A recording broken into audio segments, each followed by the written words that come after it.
we have a great man. Coming up, the man headlining, doing this night for free for the veterans. Guys, he's a great person. He hosts a mic every Thursday at the City Lounge in Lyndhurst. The only reason to go to Bergen County is to see this man. Other than that, don't go to Bergen County. Fuck Bergen County. And let's hear it for the headliner tonight, Chris fucking Park!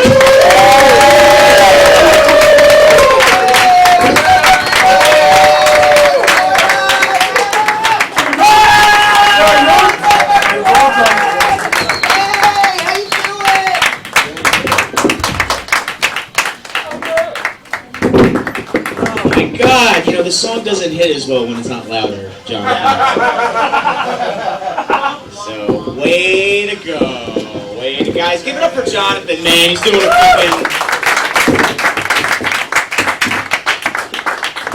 a great job. He's doing something tonight. I love it. I love it. Yeah, what are you doing now? Where is he going? Oh my God. Guys, thank you so much for coming out tonight. You having fun so far?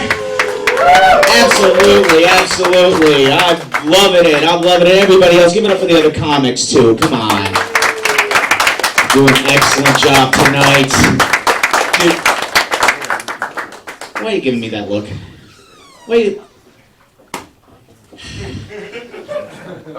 You know, I really wanted this to go well. And no, he's just giving me the same look, you know, that my father would give me when he would beat me every time we played Monopoly. You know, goddamn, that motherfucker always got Park Place and Boardwalk every time. How is that possible? Did he cheat me? His only son? I was 6. Unbelievable, man. I'm sorry. You know, I just get really triggered, you know, when I start thinking about Monopoly. You know, it's like my own personal Vietnam, you know what I'm saying? It's like I start seeing helicopters and shit, and that Doors song from Apocalypse Now starts playing in my head. You know, like, this is the end. Go straight to jail, the end. Do not collect $200. I'm just staring off into the distance, like wanting to die. No, I was just joking, obviously. My dad didn't beat me as a child. That was my mother's job. Anybody else? Anybody else? That was my mother's job. Yeah, Johnathan. Oh my God, you beat him? How could you? No, I can see it. He was probably... No, that was my mom's job. She did the beatings. You know, whenever I was being a little asshole. And in her defense, that was often. But, you know, and my mom's choice of beatings were spankings, right? That's what she would do when I was really little. She would give me a spanking, you know. I hated it. Found out years later why my father never did that. It's because spanking is my father's thing. Oh, yeah. Now you all have to know that I know that. Yeah, my father's referred to as a Spanko in the BDSM community. He's got his own nickname. It's really nice. And look, my father told me about this, you know, when I was, like, grown up, when I was of age. You know, he didn't tell me when I was 6, you know, he didn't tell me about that. It wasn't like, son, the reason why we're not spanking you today is because I don't like to mix business with pleasure. Keep those two worlds separated, you know what I mean? No, my dad told me about it when I got older because he didn't want to die someday and then we'd, like, find all of his gear in the basement. You know, all of his paddles and whips and, like, whatever else. Old English canes. Like, my dad was into some weird shit, man. And, yeah. My dad showed me his favorite paddle, by the way. AKA, my inheritance. You know, some fathers leave their sons, after they pass, they leave their sons things like a watch, or a car, or money. Yeah, no, my father's leaving me a big leather paddle with the word slut cut into the leather. Which will be a nice gift, by the way, you know, one day when it's all mine. You know, to be with a woman, hopefully one I love. I'll hold the paddle up, look her in the eyes, and just be like, this was my father's paddle. Be my son's paddle after I'm gone. Slut! That's dumb. Oh my God. Don't mind me, guys. I'm an easily stressed out person. I've been stressed out all day about this kind of shit, about this show, I'm an easily agitated person, and I realize that a lot of my agitation comes from really just unreasonable places. I get aggravated and mad about, the dumbest shit. I'll give you a prime example. I drive for Uber, right? I'm an Uber driver. It's not an Uber for life at all. That's only for some of you. That's specific, yeah. No, and I drive for Uber, and when I drop people off at their destination, a lot of the people, they tend to do the same thing. They'll get out of the car, and they'll say, "Have a nice day, drive safe," and they'll slam the door shut. And when they say that, I'm just fucking stewing, just fuming. I'm like, drive safe? What the fuck was that supposed to mean? Didn't I get you to your destination safely? I mean, come on, you're here, aren't you, you little fucking wuss? And then I think about the ride, and I realize I did almost get into 5 or 6 accidents during the ride.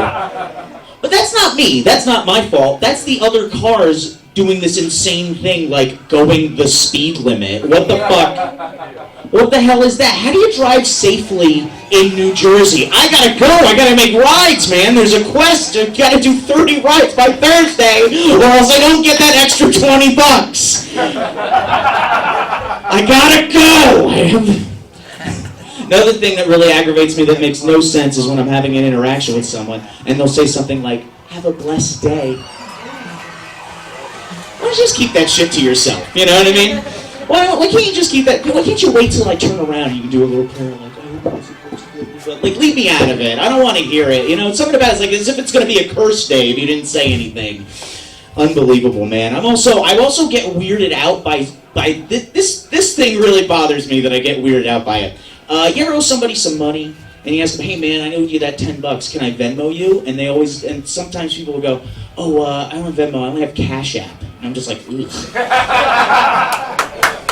What are you, a fucking prostitute or something? You only have Cash App? Why? I don't know, I guess I'm an elitist when it comes to my cash transfer apps or something, but I don't know, I look at Venmo's like Starbucks and fucking Cash App's Folgers or Maxwell House or something, But that comes from a thing that I thought about it a lot, and I think that comes from just this thing I've been told as a kid growing up. All the time I've been told a lot, "You know what, Chris? You just have an old soul. You have an old soul." Did you ever get this shit before? The old soul. You know what that means? That means sometimes you're just a bummer to be around. Sometimes it's just a bummer to be around you. We don't always need to know what happened on this day during the Civil War, Chris. We can just enjoy our lives. We don't always need to know what happens, we don't need to know why the director decided to use this one particular shot in a movie. We just want to watch the movie. Chris, why don't you just go home and take a nap? You seem tired, and we've had enough of you today. So that's that's my attitude, man. Now I'm getting closer to catching up with my old soul, and I get him, man. I get him. I'm sick of all this shit. I'll tell you a little bit about myself. For those of you who don't know, I have a chronic illness! Yay! I have multiple sclerosis, and, shut up. You didn't do it, or did you? No, but I just actually got some good news. I went to my doctor, got an MRI, and it's been 3 years since I got diagnosed, and there's been no advanced problems. Everything's good.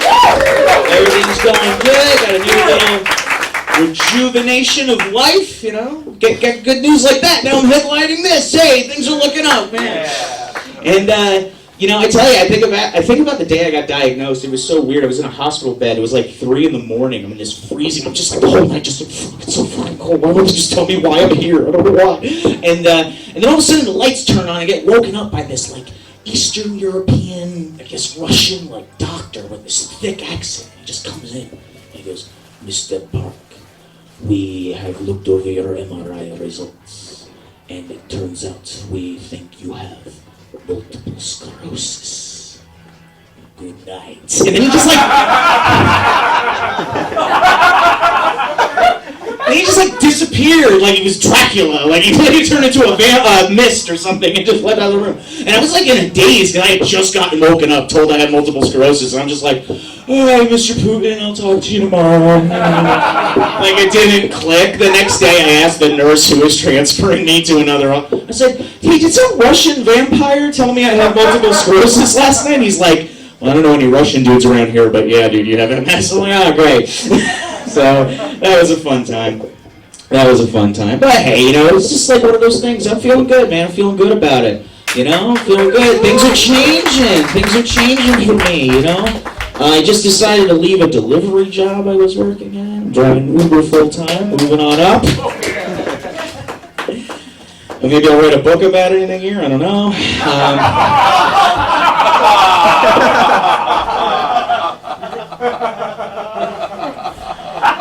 Nah, he's a good guy. Look. That's fucked up. No, but you know, I've been a delivery driver for fucking years, man, and there's very few exciting stories about it, you know. It's a fun job, I always enjoyed it, you know, like I just got to drive around, smoke cigarettes, and blast music all day. It wasn't too bad, you know. But sometimes you had to deal with a lot of people, and I delivered mostly in like Nutley and Belleville and that area, and a lot of old Italians. A lot of them, interact with them too much, I'll say it, too much throughout the day. And I always got the same joke from the really old ones who would order for delivery. I'd show up at their house, they'd look me up and down, they go, "You're not Chinese." "Just kidding, pal." And then I just always joke back with them, I go, "Not yet."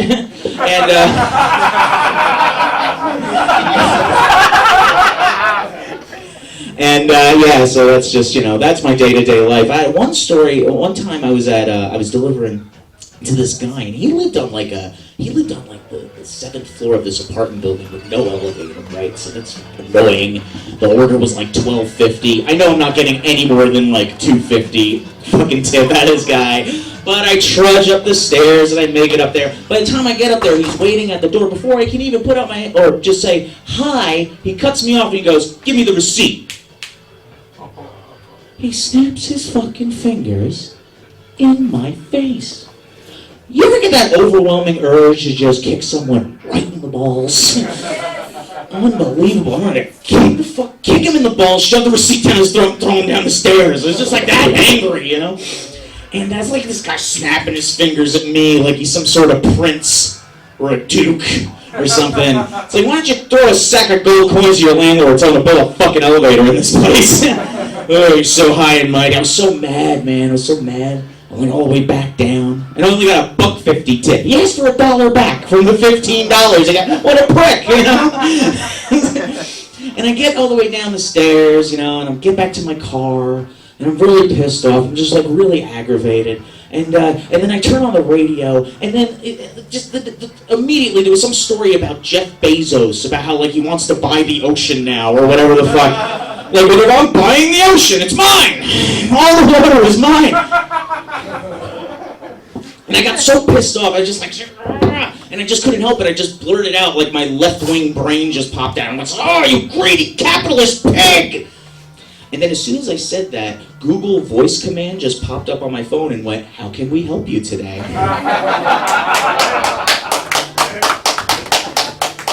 Like, fuck, they're not even trying to hide it anymore, you know? I was like, "Yeah, we are gonna fucking kill you all." That's it. That's it. And so, you know, I was listening to the radio the other day, just turned on a random radio station. I don't even know what station. I don't remember which one it was. And a Limp Bizkit song came on. I was like, "Ooh, I haven't heard a fucking, I don't know what station it was." And I remember it reminded me of something somebody said to me one time. They were like, "Oh, you know, Fred Durst, he's like the 9/11 of music." Somebody said that to me. Actually said that. And I disagree. I gotta disagree with him. He's not the 9/11 of music. That's too much. But he's definitely the Building 7 of music. Because how the fuck did that happen? You know? Plane didn't. Nothing hit. Nothing. What did it? Planned demolition, you know. No, it was just one of those days, you know what I mean? I couldn't resist, sorry.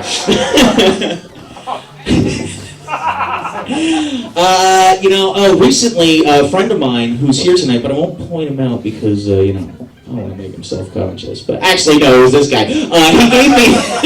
Recently, I was given a bottle of moonshine. Really nice bottle of moonshine from like a local distillery in Clifton, actually. And it's really good. It's great. It tastes just like Worcestershire sauce. That's how you pronounce it, okay? It's Worcestershire sauce, okay? Worcestershire... I'm just kidding. I don't know how... Nobody does.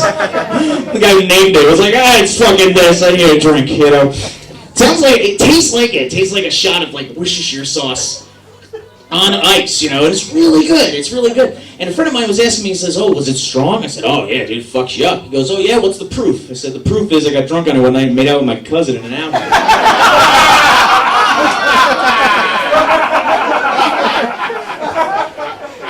That's good shit, you know.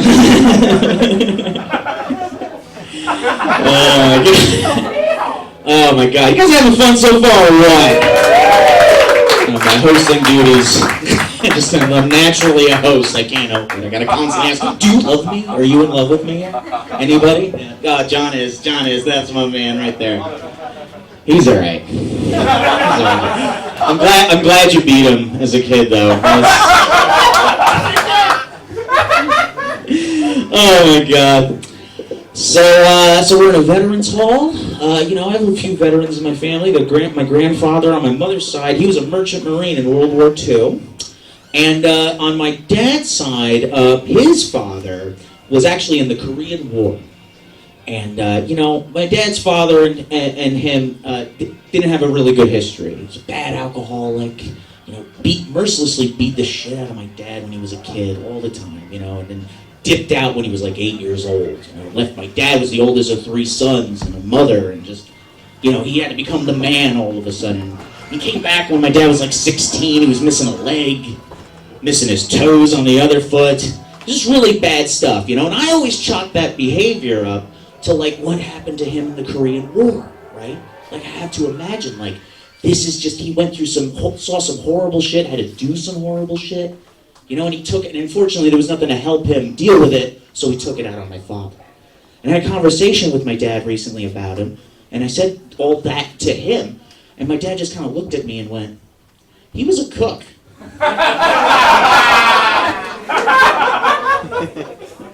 Like peeling potatoes and shit, he didn't do any of that stuff. And I go, really? I thought he had to do a bunch of horrible stuff, and he just acted that way. And my dad's like, no, he's just a drunk asshole. It's just... I was like, oh, okay, well, Dad, I'm glad you have closure, I guess. I'm like, yeah, that was him. That was good old Dad. Oh, man, speaking of the Korean War, I don't know if... Speaking of that, I don't know, my name is Chris Park, so obviously you all can tell I am Korean. And for you round eyes out in the audience tonight, the name Park is just a very common name from Korea, right? And I've had to deal with, it's not been a big problem in my life, but I get weird little interactions that are just for me, I always have to get a double check at the dry cleaning, Dry cleaner's like, what's your, Chris Park? I'm like, yeah, that's me. See you next Tuesday, whatever. I get a lot of junk mail at my house too. It's all written in Korean, like Korean ads, Korean coupons, and I'm sure I'm missing out on great deals, but I can't read it, The weirdest interaction I ever had about it was when I was in college, though. When I was in college, I went to William Patterson University, and wasn't... No, shut up. Woo! Big up, woo! Oh, yeah. No, but no, it was a cool school. Yeah, Willie Pride or whatever. Oh, man, should I chug it?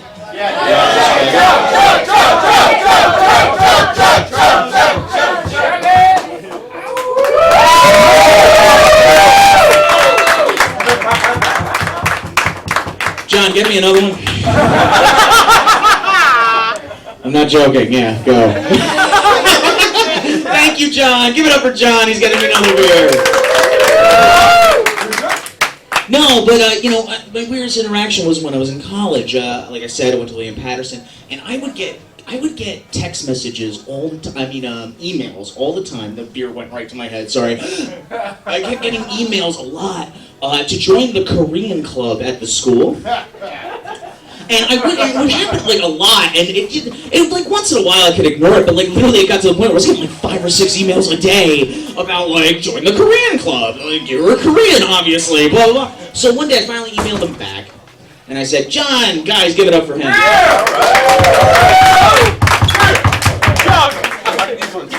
Just keep doing it. No, and I emailed them back finally, and I said, look, I appreciate the invitation, but I'm not Korean. Just please stop sending me emails. And they emailed me back, and they said, hey, we'll stop sending emails, but, just so you know, Korean Club's not just for Korean people. It's for everybody. And I'm like, there's no fucking way. You're just aggressively emailing everybody at school all day long to join the club. You're coming after me specifically because of my name. You know what I should have done? I should have fucking showed up to a meeting and just walked in and be like, Konnichiwa, right? That's what we say? Whoa! I love K-pop, I guess. What's that? Hey! Whatever. Oh my god. But yeah, so that sounds like weird little things. But I'm thinking about some days like a plan B. I want to embrace my Korean heritage, so I'm saving up to open up a nail salon. You know what I mean? Or a massage parlor, whatever's funnier, I guess. No, and so I guess I'll just transition to a completely different topic. Who loves Halloween in this room, huh? Who loves Halloween? I love Halloween, man. Halloween's my favorite holiday. White boy from the suburbs, duh. Or Korean boy. No, I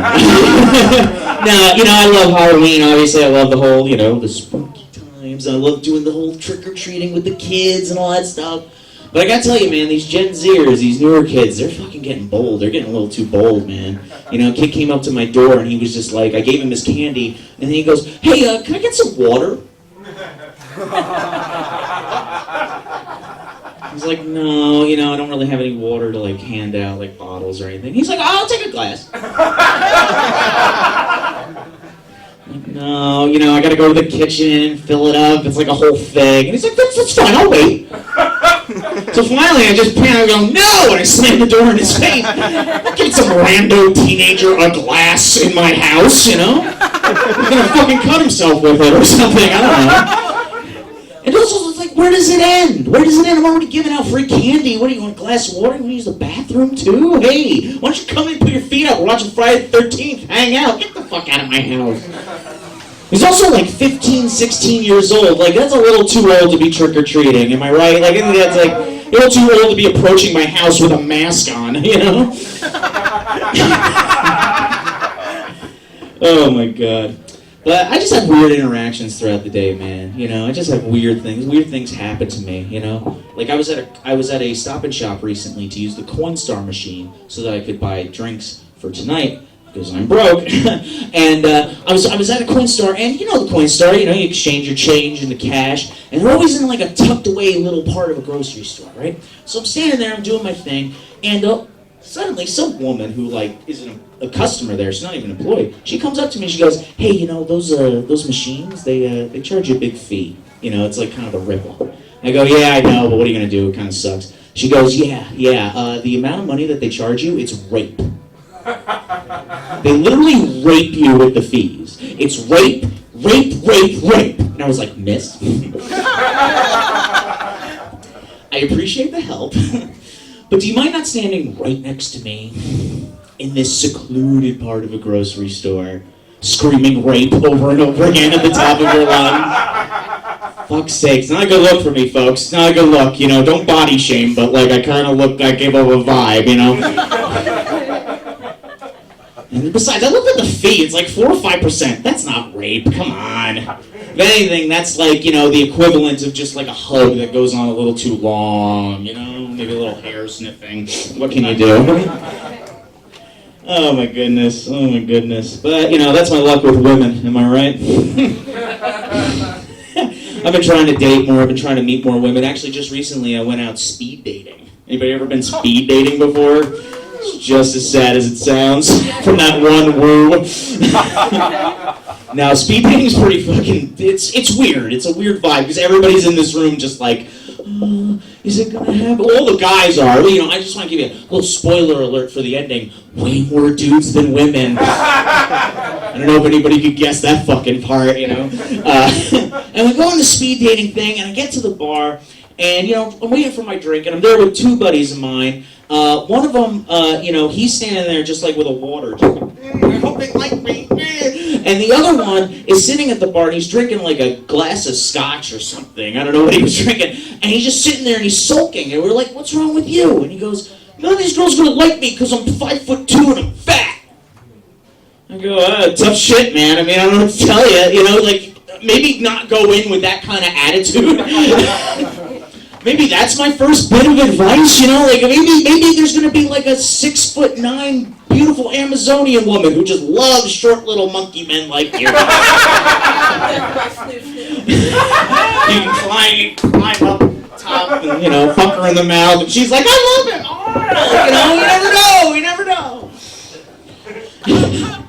And the speed dating was hosted by two people. One was this really beautiful woman, and another one was a drag queen named Starburst. And she was fabulous. She has this big wig, she had a beard, but it was all painted and stuff, and she just constantly like yelling in the microphone, all right, everybody, we're gonna get started, son! Everybody take a seat! And I'm waiting for my beer, and it's taking too long, and by the time I got there, I got stuck on what the drag queen coined Bro Island. Damn. Bro Island, which was all the extra dudes, where there were no matches to match everybody up and make it an even night, because there were no fucking women there. And we're doing this whole thing, and the drag queen keeps saying to us, all right, well, just bro it out on Bro Island, just do it, just keep broing out all night, just bro it out. And then the way it all worked was it was like a big carousel, right? You sit there, and then when the 5 minutes are up, everybody gets up and moves to the left, or whatever. So for 45 minutes, I'm stuck on Bro Island, just getting up, sitting down, and going, hi, Dave. I don't care, Dave. All right, change places. All right. Hi, Doug. I don't care, Doug, at all. And then I finally by the time I get to the end of Bro Island, I'm finally able to get to start getting to the women that are there. The drag queen just yells at us, she goes how you guys doing on Bro Island? And I was like, it fucking sucks!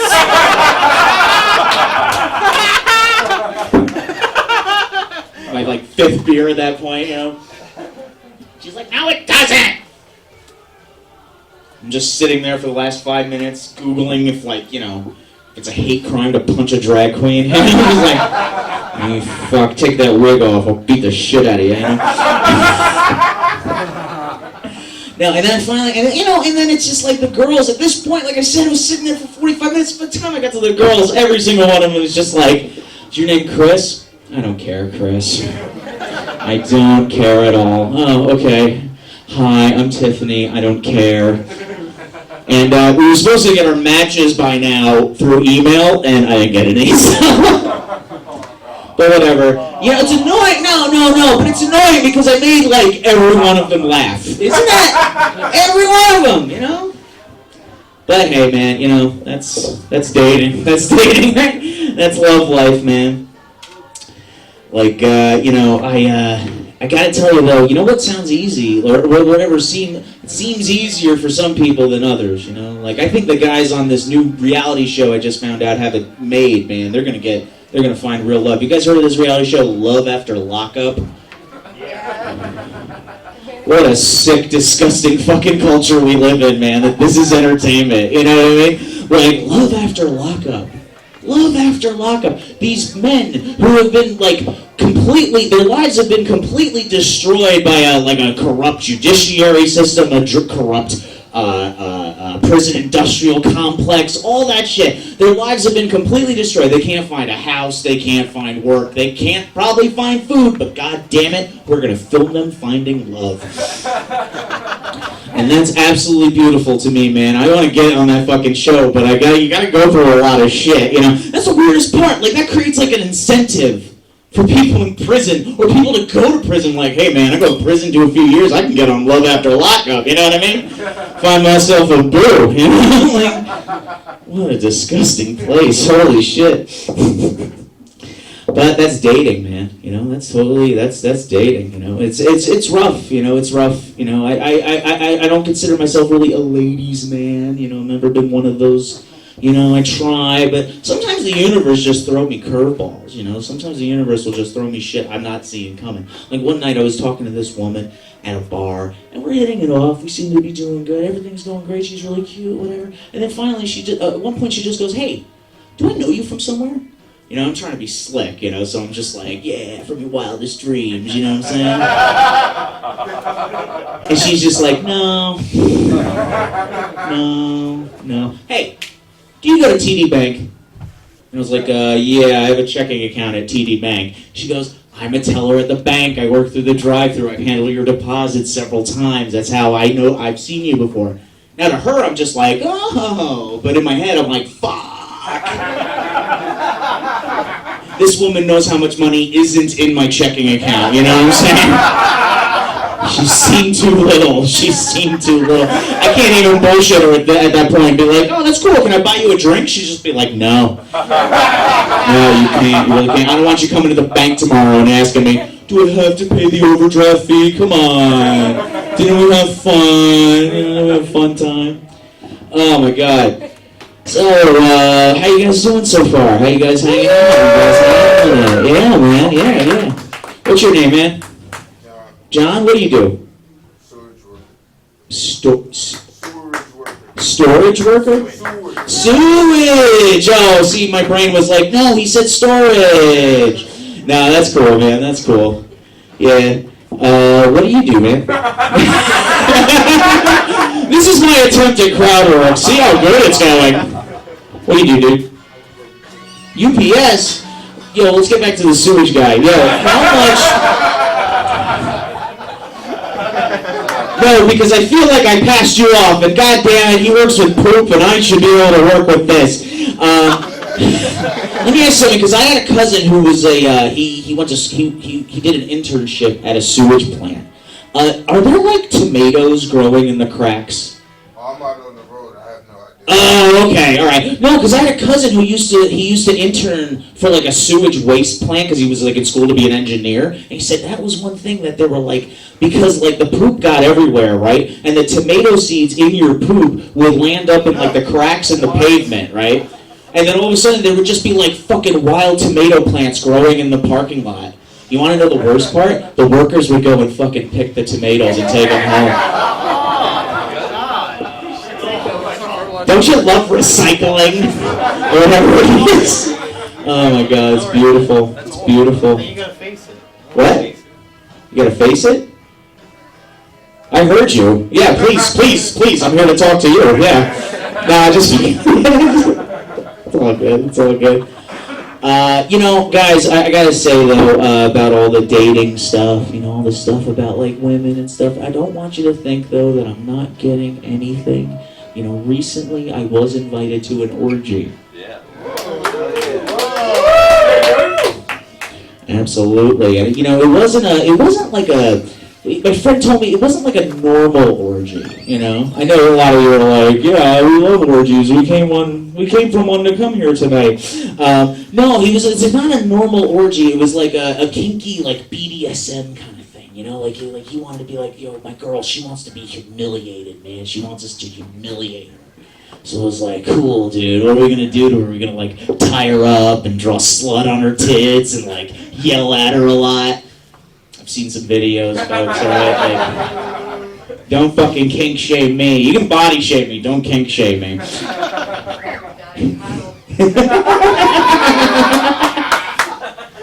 He's like, no, dude, no, she wants to be humiliated, right? So we're gonna have her give you a hand job. I was like, okay, cool. What are we going to do to humiliate her while she's giving me the hand job? And he goes, nothing, man. We're just going to have her give you a hand job. She'll be humiliated. I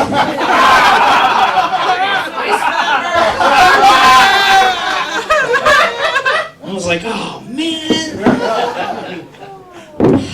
What time do you want me to be there? All right, guys, give it up for your host. Thank you so much.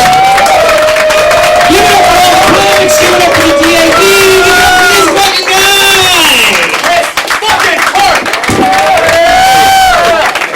Guys, let's wait for Chris Park. This guy did fucking 40 minutes for free, unpaid. Thanks, dude. Appreciate it. Veterans supporting them. So hopefully, you guys go support the bar. Go, do that. That's good. They need money. I'll look really bad.